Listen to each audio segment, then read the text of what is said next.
आप देख रहे हैं एसडीएम न्यूज़। मैं हूँ रियाद अंसारी। इस वक्त मैं महाराष्ट्र के ऐतिहासिक शहर औरंगाबाद से बात कर रहा हूँ और आज का जो मेरा विषय है वो राम मंदिर को लेकर है। देखिए, सबसे पहले बता दूँ,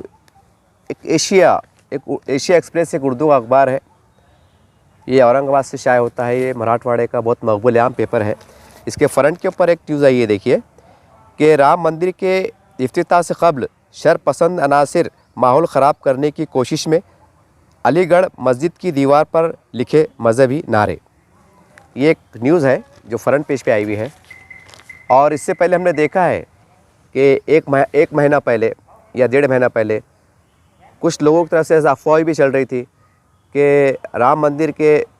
जो शुभारंभ होने जा रहा है नरेंद्र मोदी जी के हाथों से 22 जनवरी को, उससे पहले हो सकता है कि कुछ दंगे हो, फिसाद हो। ऐसी अफवाह का बाज़ार भी कहीं ना कहीं गर्दिश कर रहा है, या पता नहीं कौन फैला रहा है। ये सारी बात हम देख भी रहे हैं और काफ़ी दबे दबे लोगों के दरमियान में चर्चा चल रही है। यानी कि हम कह सकते हैं कि एक आम जनता के, मैं पहले और एक बार स्पष्ट कर दूं कि देखिए, ये वीडियो में एक बतौर पत्रकार जिसका काम है कि एक अच्छी बात को पेश करना, देश की अखंडता के लिए काम करना, एकता के लिए काम करना, उस संदर्भ में बना रहा हूँ। दूसरी बात, मैं यहाँ का नागरिक भी हूँ और नागरिक होने के नाते मेरा भी कर्तव्य बनता है कि हम हमारे राज्य की, हमारे देश की सुरक्षा, अखंडता के लिए हम क्या कर सकते हैं उसके लिए हम करें। अगर बोल सकते हैं तो बोले, लिख सकते हैं तो हम लिखें और डट कर चले। ये हमारा हर भारतीय का, नागरिक का कर्तव्य है। उसी कर्तव्य को देखते हुए मैं ये वीडियो बना रहा हूँ। और ख़ास करके तमाम देश भर के जो बीजेपी पार्टी है उसके बड़े बड़े नेताओं के नाम और हमारे आदरणीय प्रधानमंत्री नरेंद्र मोदी जी के नाम बना रहा हूँ। ये देखिए, 22 जनवरी को आने वाली राम मंदिर का भव्य एक शुभारंभ हम कह सकते हैं वो होने जा रहा है। और हम समाचार पत्रों के माध्यम से पढ़ रहे हैं कि तमाम देश भर के बड़े बड़े पॉलिटिकल लीडर्स, फिल्म स्टार, खिलाड़ी, बड़े बड़े बिजनेसमैन और सामाजिक कार्यकर्ता, छोटे बड़े जो भी है, एक आम राम भक्त, एक आम जनता भी कहीं ना कहीं वहाँ दर्शन के लिए उस शुभारंभ के शुभ अवसर पर वहाँ पर जा रहे हैं। तो हम कह सकते हैं कि जाहिर सी बात है कि उस टाइम लाखों का मजबा हो सकता है, क्योंकि पूरे देश का एक, हम कहते हैं, हिंदू आस्था का एक बड़ा केंद्र राम मंदिर। वहाँ पर जाने को हर हिंदू वहाँ पर जाने को अपना गर्व समझता है और वहाँ जाने का प्रयास करेगा, और ये उसकी आस्था भी है। खैर, वो एक व्यक्तिगत मत है, वो जो भी है, क्योंकि हमारे समाज में, हमारे देश में हर धर्म के लोगों को अपने अपने तौर से पूजा अर्चना, इबादत करने की आज़ादी है। एक अच्छी बात भी है। तो मैं मोदी जी से और ख़ास करके बीजेपी पार्टी के, चाहे महाराष्ट्र के नेता हो, तमाम राज्य भर के नेता हो और उसके अलायंस पार्टी के नेताओं से भी मैं गुजारिश करता हूँ कि देखिए, जब बाबरी मस्जिद का फ़ैसला सुप्रीम कोर्ट के द्वारा आया, कैसा आया, क्या आया, फ़ैसले में क्या लिखा गया था, ये आपको मालूम है। मुझे कोई दोहराना मकसद नहीं है और मुझसे बेहतर आप लोग जानते हैं, और मैं कुछ नई बात करने में नहीं जा रहा हूँ। लेकिन मैं इतना कहूँगा, क्योंकि मैं पत्रकार के साथ, समाज सेवक के साथ, मैं मुस्लिम समुदाय से आता हूँ, यानी बहैसियत में एक मुसलमान भी हूँ। तो मुझे मुस्लिम समाज में क्या चल रहा है, क्योंकि हम आम जनरल लोगों में मिलते हैं, उठते हैं, बैठते हैं, छोटे बड़े सामाजिक कार्यकर्ताओं में मिलते हैं, और ख़ासकर जब मुसलमानों में मिलते हैं तो उनके मन में क्या चल रहा है, उनके विचार में क्या चल रहा है, वो क्या सोच रहे हैं, ये हमारी दबे दबे अल्फाज में कहीं ना कहीं बातचीत होती हैं, लोग बातचीत करते हैं। तो आज इतना बड़ा जब कार्यक्रम होने जा रहा है तो लोगों में एक डर का माहौल पता नहीं कौन फैला रहा है। और बीजेपी पार्टी को, तमाम हमारे देश के जो 100 करोड़ जो हमारे हिंदू भाई हैं जो राम मंदिर पे आस्था रखते हैं, मेरी उनसे भी गुजारिश है। देखिए, जब बाबरी मस्जिद का जब फैसला सुप्रीम कोर्ट के ज़रिए से आया और ये बात में ये फैसला आया कि भाई ये राम मंदिर को दे दिया जाए, जो भी आपको सब मालूम है, तो देश के 25 करोड़ मुसलमानों ने बहुत संयम के साथ, धीरज के साथ और बड़ा दिल करके सुप्रीम कोर्ट के निर्णय का, फैसले का स्वागत किया, उसको कबूल किया। अब आपको ठंडे दिमाग से सोचिए कि पूरे जो बाबरी मस्जिद को लेकर कम से कम 50, 60, 70 साल से राजनीति चल रही थी, उसको लेकर कई बार देश में अलग अलग छोटे बड़े लेवल पे दंगे भी हुए, या दंगे करने के प्रयास भी हुए, और एक गंदी राजनीति चली, हिंदू मुस्लिम राजनीति चली, मस्जिद मंदिर की राजनीति चली। कितने लोगों का नुकसान हुआ और क्या क्या हुआ, सब आपको पता है। जब मुस्लिम समाज ने एक, हम कह सकते हैं कि कोर्ट के फैसले का आदर सम्मान करते हुए एक तरह का राम मंदिर के निर्माण के लिए अपना बहुमूल्य योगदान दिया है, इसको कोट कीजिएगा आप। मैं तमाम बीजेपी के नेताओं से बड़े निम्रता के साथ, आदर के साथ कह रहा हूँ कि देखिए, उन्होंने अपना बहुमूल्य योगदान दिया, उस फैसले को, उस निर्णय को स्वीकार करके, कबूल करके। तब जब इतने बड़े 22 जनवरी को राम मंदिर का एक शुभारंभ होने जा रहा है, हम कह सकते हैं पूरे दुनिया भर के तमाम देश के बड़े बड़े नेता, तमाम साधु संत वहाँ पर पधारेंगे और कई सामाजिक कार्यकर्ता भी वहाँ पर आएंगे। तो और ऐसे हालात में ये इस तरह के समाचार आना कि भाई अलीगढ़ में किसी मस्जिद के बाहर कुछ अनाप शनाप बात को लिख दिया गया है, यानी कि उसका अर्थ ये निकल रहा था उस न्यूज़ का कि भाई दंगे करने की छोटी मोटी लेवल पे इस तरह कोशिश हो रही है। और आज से 1-1.5-2 महीने पहले आपने देखा होगा मुख्तलिफ कुछ नेताओं की तरफ से बयान आए थे कि भाई हो सकता है कि इस अवसर पर कुछ दंगे भड़क जाए, उन्होंने ऐसी आशंका जताई थी। और ये बात हमारे वरिष्ठ अधिकारी भी जानते हैं,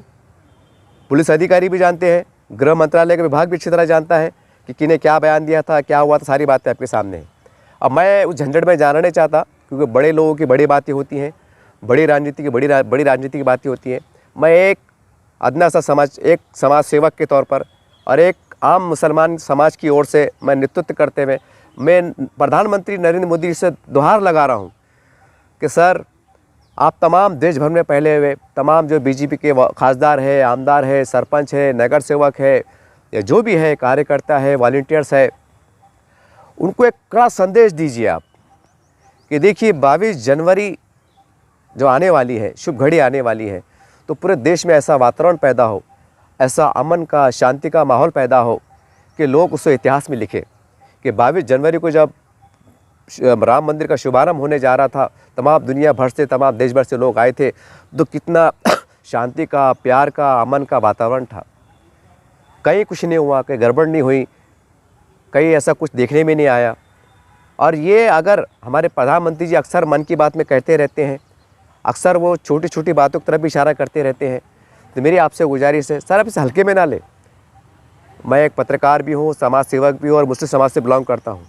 और हम चुटपुट व्हाट्सअप पे, फेसबुक पे ऐसे समाचार पत्रों में पढ़ रहे हैं, तो मुस्लिम समाज में एक भय का माहौल पाया जा रहा है कि ऊपर वाला ना करे, अल्लाह ना करे, भगवान ना करे, कि सच में ऐसा कोई दंगा होने वाला है, क्या बड़े पैमाने पे कुछ आगजनी होने वाली है, क्या कुछ लोगों की जाने जाने वाली है, क्या लाइन ऑर्डर ख़राब होने वाला है, ऐसे पता नहीं कौन अफवाह फैला रहा है। तो मैं एक ये उदाहरण दूंगा कि एक दूध वाला था, एक छोटा उदाहरण है, लेकिन ये आप समझ सकते हैं कि कैसी एक आम नागरिक में क्या चल रही है। एक दूध वाला था, उसने मेरे से कहा, पत्रकार साहब इधर आइए। बोले पत्रकार साहब, बोले मेरे रिश्तेदार की शादी नासिक में है, बोले 20 तारीख की शादी है, बोले तो मैं शादी में जाऊँ क्या? बोले तो मुझे बड़ा आश्चर्य हुआ। मतलब भाई साहब ऐसी कैसी बात कर रहे हैं आप शादी में जाना नहीं जाना था आपका घरगुती मसला है, आप ये बात मुझसे कैसे पूछ रहे हैं? नहीं, बोले वो ऐसा सुनने में आ रहा, बोले कि भाई 22 जनवरी को राम मंदिर का मतलब उद्घाटन है, शुभारंभ है, तो ऐसा भाई कुछ होने वाला है ये है। मतलब ये आपको कौन बोल दिया? नहीं, बोले वो कुछ तो भी बोले व्हाट्सअप पे, फेसबुक को देख रहे। अरे मतलब फेक न्यूज़ भी आती, यानी कहने का मतलब ये आ रहा है कि कुछ लोग फेक न्यूज़ के ज़रिए भी जैसे माहौल ख़राब करने की कोशिश कर रहे हैं। तो मेरी महाराष्ट्र सरकार से, हमारे जो गृह खाता हमारे जो है तो फडणवीस साहब के पास है, उप मुख्यमंत्री साहब हैं, मेरी उनसे गुजारिश है कि सर आप पूरे महाराष्ट्र में और पूरे देश के अंदर एक ऐसा वातावरण पैदा करने की कोशिश कीजिए और एक ऐसा इतिहास बनाइए कि जब राम मंदिर का शुभारंभ होने जा रहा था तो पूरे देश में इंसान तो छोड़ दीजिए, एक चिड़िया को भी ज़ख्मी नहीं हुई, एक मूंगी को भी क्षति नहीं पहुँची, नुकसान नहीं पहुँचा। अगर हम ऐसा करने में कामयाब होते हैं तो हम समझते हैं कि बहुत बड़ी बात होगी। और जो मुस्लिम समाज ने सुप्रीम कोर्ट का, उनके आदेश का, हम कह सकते हैं उनके जो फैसला आया था उसके स्वीकार करते हुए जो अपना बहुमूल्य योगदान दिया है, ज़रा सोचिए। मैं आपको झिझुंडे के तौर पे पढ़ रहा हूँ कि 25 करोड़ मुसलमानों ने सुप्रीम कोर्ट के फैसले को बड़े आदर के साथ, सम्मान के साथ स्वीकारा, एक तरह से कह सकते हैं एक अपना बहुमूल्य योगदान दिया। तो सर, और ऐसे माहौल में ऐसी बातें आ जाना कि मस्जिद के बाहर कुछ लिखा गया या किसी चौराहे पे कुछ किया गया या हुआ, अगर ऐसी घटनाएं ऊपर वाला न करे, अगर घट जाती है, तो क्या ये इतने बड़े जो श्री भगवान राम के शुभ अवसर पर ऐसी घटनाएं घटना, तो क्या ये व्यक्तिगत से मैं कह सकता हूँ, क्या ये हिंदुत्व का अपमान नहीं है? क्या ये श्री राम जी की जो उनका उपदेश थे, उनके विचार थे, उनकी तालीम थी, कि उसके विरुद्ध नहीं है? वो तो पूरे दुनिया में, पूरे इंसान की धरती पर अमन का, शांति का संदेश उन्होंने दिया है। तो फिर ये कैसी कौन घटनाएं कर रहा है? तो मेरी गुजारिश है, बीजेपी के तमाम नेताओं से गुजारिश है कि ख़ास करके एक ऐसा माहौल क्रिएट कीजिए कि बाय द वे, अब जाहिर सी बात है कि महाराष्ट्र से भी बहुत से लोग जा रहे हैं, केरल से लोग जा रहे हैं, तो एक ऐसा माहौल दिखना चाहिए। जैसा हम तबलीगी जमात के इज्तिमा होते हैं तो हम देखते हैं कि हमारे कई मराठा हिंदू भाई, कई हमारे गैर मुस्लिम भाई, सिख भाई, अदर समाज के भाई, जब तबलीगी जमात के जब इज्तिमा होता है तो 2 लाख, 3 लाख, 10 लाख के लोग जमा होते हैं। प्रार्थनाएं सभा होती है, नमाज़ पढ़ी जाती है, दुआ होती है, देश के लिए, अमन के लिए दुआ होती है। तो हमारे हिंदू भाई योगदान देते हैं। कोई अपने बॉडी से पानी अपनी इच्छा अनुसार, अपनी स्वेच्छा से पानी देता है कि आप वज़ू कर लीजिए, पानी पी लीजिए। कोई अपनी ज़मीन देता है अपनी खुशी से कि भाई आपका जो है तो जो धार्मिक मतलब एक कार्यक्रम है, इज्तिमा है, वो कर लीजिए। ये हमारी एकता है, दर्शाती है। तो क्या ऐसा मुमकिन नहीं है कि पूरे देश के अंदर जब राम भक्त जब अयोध्या की तरफ जा रहे हो और कोई हाईवे के ऊपर कोई मस्जिद आ रही हो और वहाँ किसी श्रद्धालु की या राम भक्तों की गाड़ी ख़राब हो जाती है या वो थक जाते हैं, तो मस्जिद के वॉलंटियर्स, मस्जिद की ज़िम्मेदार कमेटी उनको पानी पेश करे? एक ऐसा माहौल बनना चाहिए। अब जब इस तरह के समाचार पढ़ेंगे, ऐसी अफवाहों का बाज़ार गर्म होगा, तो कैसे काम होगा? और मैं हमारे प्रधानमंत्री नरेंद्र मोदी से गुजारिश करता हूं कि हम देखते हैं, जब हम छोटे छोटे थे तो हमने इतिहास में पढ़ा है, किताबों में पढ़ा है, उदाहरण तौर पर कि जब किसी राजा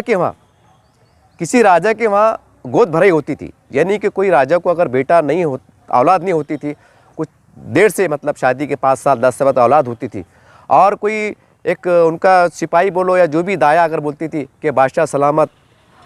बधाई हो, आपके घर में लड़की हुई है, बेटा हुआ है, तो बादशाह सलामत पूरे ऐलान करते थे कि पूरे देश के अंदर मतलब गरीबों में खाना बांटा जाए, और गरीबों के अंदर दान किया जाता था। और बादशाह सलामत जो तो अपने अपने तौर से उनको जो भी उनकी ताकत थी उनके अनुसार वो गरीबों के कल्याण की योजनाएं करते थे, मिठाइयाँ तकसीम होती थी। तो ये हमारा कल्चर रहा है, बादशाहों का, हमारे हिंदू राजाओं का, मुस्लिम राजाओं का कल्चर रहा है। तो मैं हमारे नरेंद्र मोदी से और तमाम बीजेपी के नेताओं से अपील करता हूं कि देखिए, इतने बड़े भव्य राम मंदिर का शुभारंभ होने जा रहा है, और जबकि हमारा भारत का कल्चर रहा है। इतिहास अगर उठा के देखें, कोई एक मामूली खुशी बादशाह के घर में होती थी, यानी देश का जो बादशाह जो देश को चलाने वाला था, खुशी होती थी तो वो एक अपने घर में अगर बेटी होता था, संतान होती थी, तो उसकी खुशी में पूरे रियाए को जो है तो कुछ न कुछ इनाम तकसीम करते थे, मिठाई बांटते थे, खाना खिलाते थे, भंडारा करते थे। इतने बड़े प्रभु राम का जो है तो राम मंदिर का शुभारंभ होने जा रहा है, जो पूरी दुनिया के हम समझते हैं जो जहाँ जहाँ हिंदू भाई रहते हैं, हमारी बहनें रहती हैं, उनका आस्था का केंद्र है। और उतने बड़े शुभ अवसर पर, और ख़ास बात यह है कि उस राम मंदिर के निर्माण के लिए 20 करोड़ मुसलमानों ने जो अपने हम कह सकते हैं कि उन्होंने जो संयम से काम लिया और सुप्रीम कोर्ट का आदर सम्मान किया और हमारे हिंदू भाइयों की भी आस्था का सम्मान किया, तो क्या आपका कर्तव्य नहीं बनता है कि शुभ अवसर पे आप देश के 25 करोड़ मुसलमानों के लिए कुछ योजनाओं का ऐलान कर दें? आप नहीं कर सकते। अगर मैं एक उदाहरण दूं, महाराष्ट्र में 5% आरक्षण एजुकेशन के मैदान में मुस्लिम समाज, और वो भी कौन दिया है? हाई कोर्ट ने दिया है, हाई कोर्ट ने सजेशन किया है। उस समय की राज्य सरकार को कहा है कि आप दे सकते हैं। इसकी पूरी कमेटी का गठन हुआ था, कई कमीशन की रिपोर्ट आई थी, और ये हाई कोर्ट का सजेशन है। ये कोई मुसलमान मौली मुल्ला नेता उसका नहीं है, कोई मुसलमान लीडर का नहीं है कि भाई उसका अपनी मन की बात होंगी या अपनी दिल फेंक की बात होंगी। ये जिसके न्यायालय, जिसको हम सर्वश्रेष्ठ मानते हैं, जिसके एक एक लफ्ज़ का, एक एक लाइन का हम आदर सम्मान करते हैं, उसकी तरफ से गाइडलाइंस आ रही है, उसकी तरफ से ये बात आ रही है कि मुस्लिम समाज को महाराष्ट्र में एजुकेशन के मैदान में 5% आरक्षण दे सकते हैं। तो क्या 22 जनवरी के दिन हमारे नरेंद्र मोदी जी केंद्र सरकार के देश के मुसलमानों को कोई बहुत बड़ा तोहफा नहीं दे सकती? क्या है मुसलमानों, आपने कहीं ना कहीं एक सुप्रीम कोर्ट के मतलब फैसले के माध्यम से कहीं ना कहीं जिसको आपने फैसले को स्वीकारा, एक अपना एक अच्छे अंदाज से एक कानून की शक्ल में फ्रेम में रह के आपने बहुमूल्य योगदान दिया, तो हम भी आपको इस शुभ अवसर पर निराश नहीं करेंगे। हम महाराष्ट्र में जो हमारे हाथ में है, क्योंकि महाराष्ट्र में आपकी सरकार है, महाराष्ट्र में बीजेपी की, हमारे शिंदे सरकार की जो शिवसेना से गुट अलग हुआ, उनकी एक सरकार है। तो क्या आप ये ऐलान नहीं कर सकते कि भाई प्रभु श्री राम के मंदिर के शुभ अवसर पर महाराष्ट्र के जो मुसलमान हैं, हम उनको जो है तो 5% आरक्षण के एक उनके शुभ अवसर पर प्रभु राम जी की कृपा को हम मानते हुए आपको देने का ऐलान करते हैं। जैसा पुराने ज़माने में बादशाह जब घर में कोई खुशी आती थी तो गरीबों को खाना खिलाते थे, दान करते थे, गरीबों में कपड़े बांटते थे, पैसे बांटते थे। तो क्या आप नहीं कर सकते? इतना बड़ा आपका शुभ मुहूर्त है। हम देखते हैं कि जब भी कोई एक मंदिर में जाता है, जब बाहर आता है, कोई मांगने वाला आता है, वहाँ आपको जात धर्म में देखी जाती है, चाहे मुसलमान हो, कोई भी धर्म का समाज का हो, क्या हिंदू हो, क्या हमारा दलित भाई हो। अगर मंदिर के बाहर खड़ा है या मस्जिद के बाहर खड़ा है तो मस्जिद का नमाज़ पढ़ने वाला व्यक्ति जब बाहर आता है और वो कोई देखता है कि लाइन में कुछ लोग मांगने वाले बैठे हैं, परेशान लोग बैठे हैं, तो अपनी जेब में निकाल के रुपया, 2 रुपये, 5 रुपये, 10 रुपये के देता है। कोई अन्य दान करता है, पैसे की मदद करता है, कोई नंगा है उसको कपड़े पहनाता है। ये हमारा कल्चर है, ये हमारा कल्चर भी, ये हमारी हर धर्म इसका हमको उपदेश देता है, आदेश देता है कि मानवता की सेवा करो। इसी प्रकार से हमारा कोई हिंदू भाई अगर बड़े बड़े मंदिर से बाहर निकलता है तो भंडारा करता है, सैकड़ों लोग, गरीब लोग खाना खिलाता है। वो ये नहीं देखता है कि इसमें हिंदू कौन है, मुसलमान कौन है, सिख कौन है, ईसाई कौन है।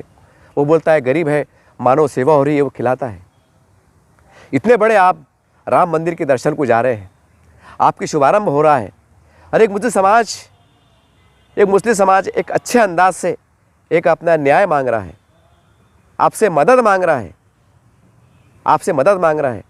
क्या आप ऐसा नहीं कर सकते कि 22 तारीख के दिन शुभारंभ के बाद से, सही उद्घाटन के बाद, जब सीढ़ियों से उतर रहे हो राम मंदिर के, तो वहाँ पर प्रेस कॉन्फ्रेंस में ऐलान कर दीजिए, एक चिट्ठी पर लिख के कि महाराष्ट्र में हमारे बीजेपी की सरकार है, हम इस शुभ अवसर पर हमारे मुसलमान भाइयों को निराश नहीं करेंगे, जो आपको कानून के अंतर्गत में बैठता है कि जाइए, हमने आपको पास इस शुभ अवसर पर एक प्रभु राम जी का आशीर्वाद कह सकते हैं, इसको प्रसाद कह सकते हैं,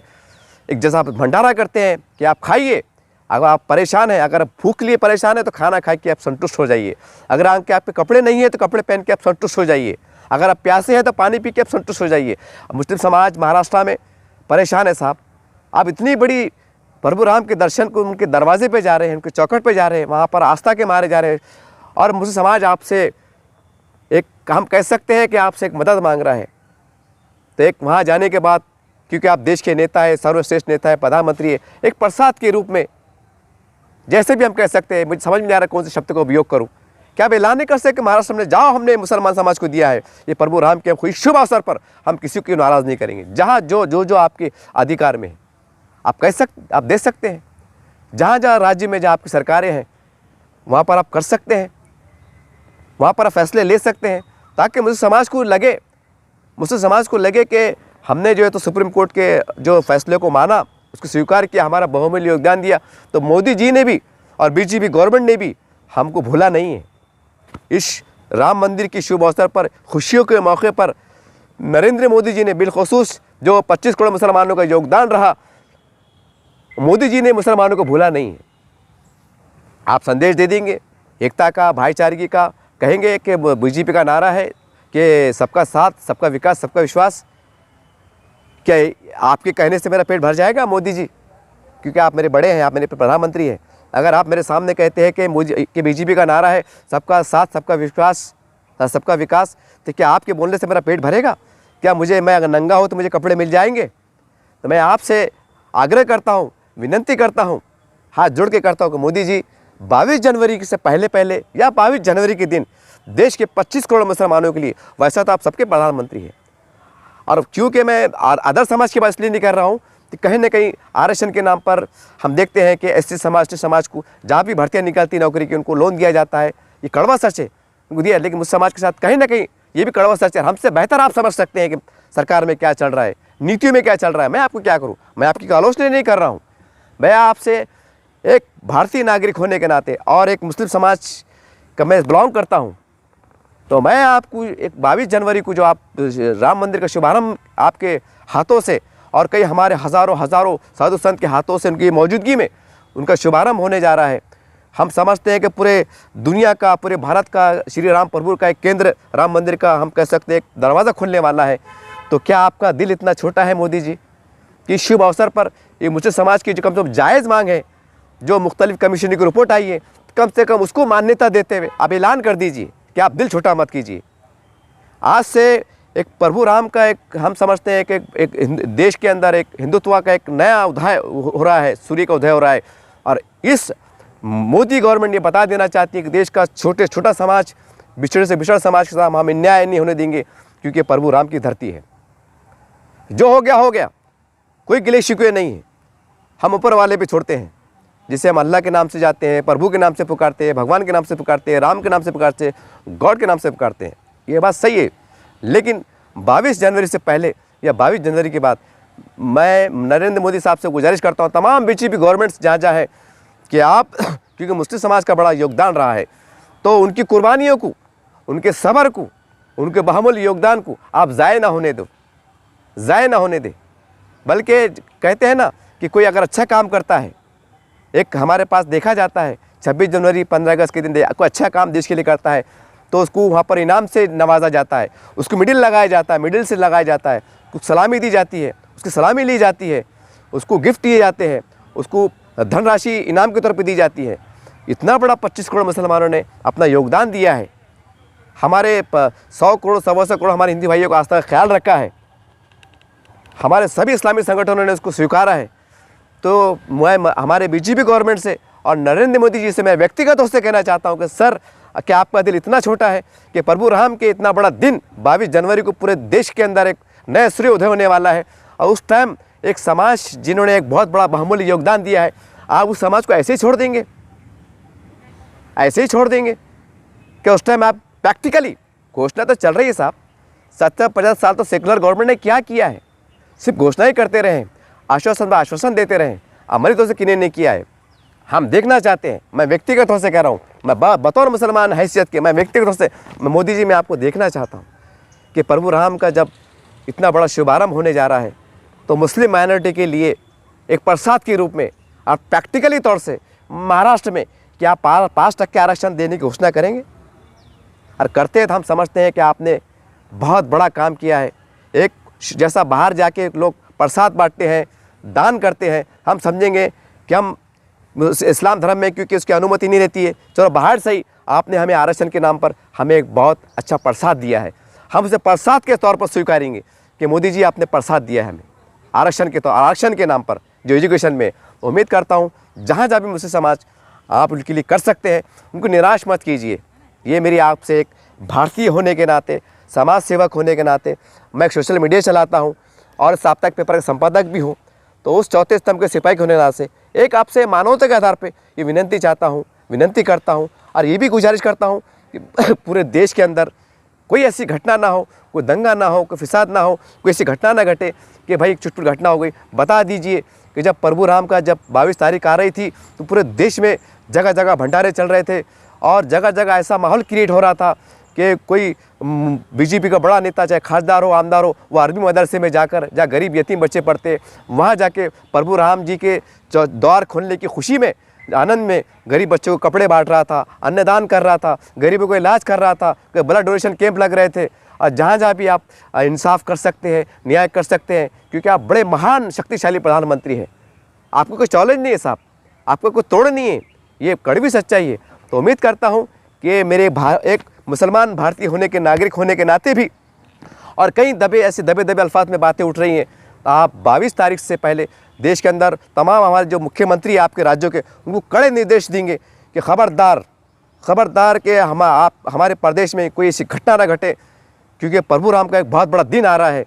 और वो अमन का दिन है, खुशी का दिन है, शांति का दिन है। तो उस टाइम ये चीज़ नहीं होना चाहिए। और जो अपने अपने राज्य में, अपने अपने स्तर पर आप जो कर सकते हैं करने का प्रसाद कीजिए। और हम आपसे एक प्रसाद मांगते हैं, मगर प्रसाद हम एक योजनाओं के स्वरूप में, जो कमीशन की रिपोर्ट आई है जो कि मुस्लिम समाज के लिए आपको ऐसा करना चाहिए, जैसा उन्होंने एक सुझाव दिया है केंद्र सरकार को, राज्य सरकार को, चाहे वक्फ बोर्ड के मसले हो या और के मसले हो, हम चाहते हैं कि नरेंद्र मोदी जी मुस्लिम समाज को, जब आप दर्शन करके आ रहे हो, राम जी का दर्शन करके आ रहे हो, पूजा अर्चना करके आ रहे हो, वहाँ माथा टेक के आ रहे हो, तो आप हमें प्रसाद के रूप में 25 करोड़ मुसलमानों को आप क्या कर सकते हैं, ये मुस्लिम समाज की नज़रें आपके पर टिकी रहेंगी। और उम्मीद करते हैं कि 22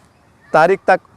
ये कोई देश के अंदर जो भी एक छोटी घटना हो, ये दोबारा घटे ना, और देश में अमन शांति का माहौल बने रहे, और हमारे देश में गंगा जमुना तहजीब का माहौल बने रहे, हिंदू मुस्लिम एकता बने रहे। यही आप शुभकामनाओं के साथ आपसे विदा लेता हूँ। बोलने चालने में कुछ कमी हो गई हो या गलती हो गई हो तो आपसे क्षमा चाहता हूँ और तमाम बीजेपी के कार्यकर्ताओं से विनती चाहता हूँ कि इस मैसेज को मेरे आपके जो अपने अपने आमदार है, आपके बीजेपी के खासदार है या प्रधानमंत्री तक पहुँचा दीजिए, क्योंकि प्रधानमंत्री गरीब की बात सुनते हैं। हो सकता है गरीब पत्रकार, एक समाज सेवक की बात उन तक पहुँचा दीजिए। हो सकता है कि वो बोलते हैं ना, कभी छोटी बात बड़ा काम कर जाती है, तो हो सकता है कि ये आवाज़, ये दर्द उन तक पहुंच जाए और हमारे नरेंद्र मोदी जी एक जो शक्तिशाली महान प्रधानमंत्री है, हो सकता है कि इस बात से प्रभावित होकर उनके मन में ऊपर वाला कुछ डाल दे और ये कुछ गरीब मुसलमानों का कल्याण हो जाए। यही आपसे एक सदा है, एक आवाज़ है। जय हिंद, जय महाराष्ट्र।